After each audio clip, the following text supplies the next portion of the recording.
네, 안녕하세요, 여러분. 달팽이 여정 86일차입니다. 오늘은 난쟁이가 쏘올린 공, 작은 공, 난쏘공이라고 일명하죠. 요 책에 대해서 얘기를 좀 해보려고 합니다. 이 책을 읽고 나니까 딱 네 글자로 제가 느낀 바가 요약이 되더라고요. 바로 인간 소외라는 겁니다. 이 제일 처음과 제일 끝에 저 같은 수학 교사가 나와서 얘기를 시작하고 끝맺음을 하거든요. 수학자가 하는 이야기가 메비우스의 띠 얘기를 합니다. 안과 밖의 구분이 없는 것. 2차원에서는 메비우스의 띠고 3차원 공간으로 가면은 클라인병이라는 얘기를 또 합니다. 인터넷에 찾아보시면 클라인병이 어떤 건지 아실 수 있습니다. 면을 따라가다 보면 안이 밖이 되고 밖에 있던 게 다시 안으로 들어갑니다. 그래서 안과 밖의 구분이 없는 병이 클라인병입니다. 그래서 이 얘기를 왜 했을까? 얘기를 읽다 보면 이게 바로 안과 밖의 구분이 없다. 우리가 수단과 그러니까 무엇을 해야지 우리가 이제 무엇을 이루기 위해서는 이루어서 내가 행복하다. 수단이 곧 본질이 되는 이 수단이 결국에는 이루어야지 내가 뭔가 이제 행복해지고 성공한 것 같다라는 생각을 갖는 것. 이제 이게 인간 소외. 그러니까 밖과 겉이 구분이 없는데 굳이 이렇게 구분을 해서 이렇게 우리가 인간을 소외시키는 이 책에서 말하는 예시가 이런 것들이 나오죠. 이런 어떤 예시가 나오면 제군과 나는 목적이 아니라 어느 틈에 수단이 되어버렸다. 그 의도를 진작 알아차려야 했는데 제군은 대학에 가기 위해 나는 제군을 시험에 붙게 하기 위해 뛰다가 노골적인 의도들도 읽을 수가 없었다. 우리는 너무나 바쁘기만 했다. 이제 왜 바쁜지 모르고 우리는 속도보다 방향이죠. 방향이 어디로 가는지도 모른 채 속도만 내려고 바쁘기만 한 그렇기 때문에 예를 들면 우리의 지금 작금의 현실도 우리 아이들도 수능이라는 이거에 목적을 두고 어떻게 하면 빨리 문제를 풀까? 정확하게 풀까? 어려운 문제를 어떻게 하면 빨리 맞출까? 라는 사실 수학의 본연하고는 전혀 관련이 없습니다. 수학이라는 것은 문제 해결력을 키우고 문제를 해결하는 그런 데 초점 맞춰줘야 되는데 어떻게 빨리, 빠르게, 남들보다 많이 이런 대학 입시라는 수단에 맞춰서 하다 보니까 우리 아이들 보면 매우 학교 현장에 가보면 사실 아이들이 많이 지쳐 있습니다. 그리고 많이 긴장해 있고 특히 고3을 올라온 아이들은 위축이 되어 있습니다. 고3이라는 그 현실만으로. 그래서 인간 소외라는 현실을 우리는 뼈저리게 사실 느끼고 저는 있습니다.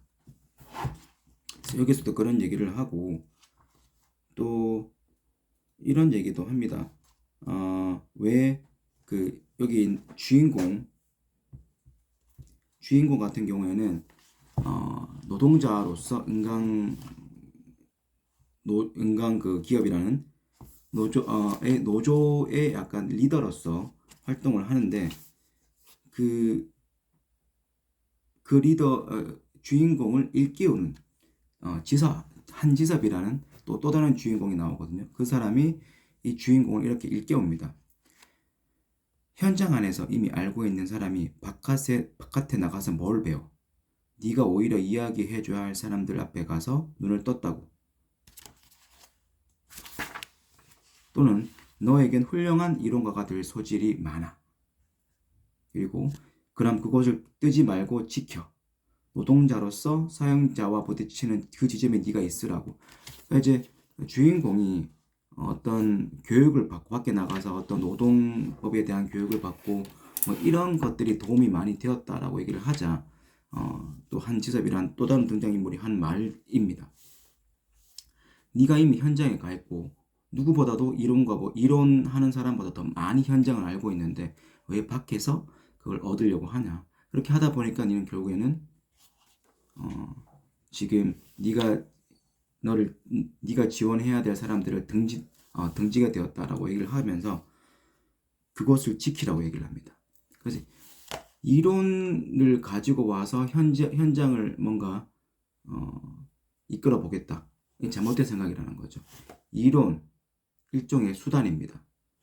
그다음에 우리 이상을 이루기 위해서 이론이란 수단을 가지고 와서 하다 보니까 결국에는 우리가 노동자가 소외가 된다. 이런 얘기를 하는 거거든요. 또 이런 얘기도 하죠. 바다에서 제일 좋은 것은 바다 위를 걷는 거래. 그 다음으로 좋은 것은 자기 배로 바다를 항해하는 거지. 그 다음은 바다를 바라보는 거야. 바다를 바라보기만 해서는 아무것도 이룰 수 없습니다.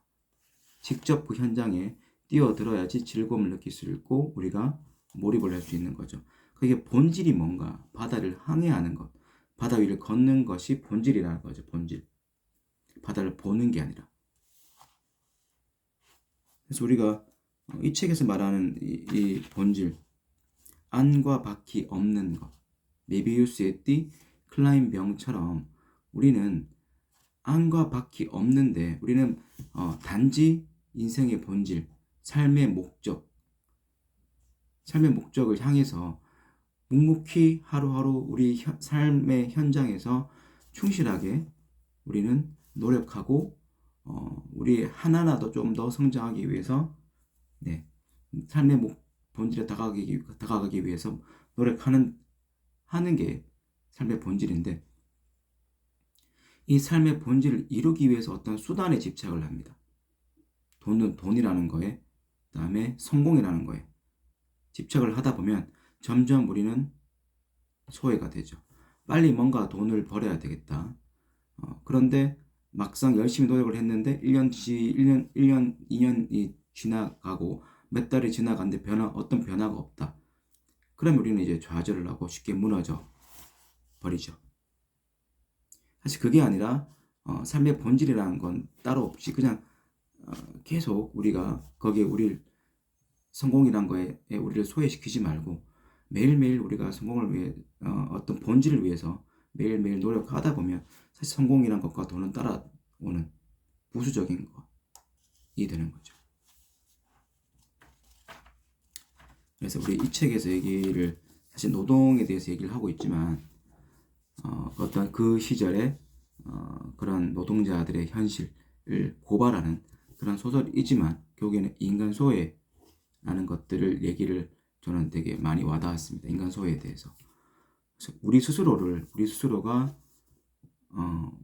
소외하지 않도록 우리를 사랑할 수 있도록 우리는 열심히 어제보다 조금이라도 성장하는데 초점을 맞춰서 우리는 살아가도록 하겠다는 다짐을 어제 저는 스스로 한 번 더 했습니다. 오늘 하루도 4가지 외치면서 마무리하도록 하겠습니다.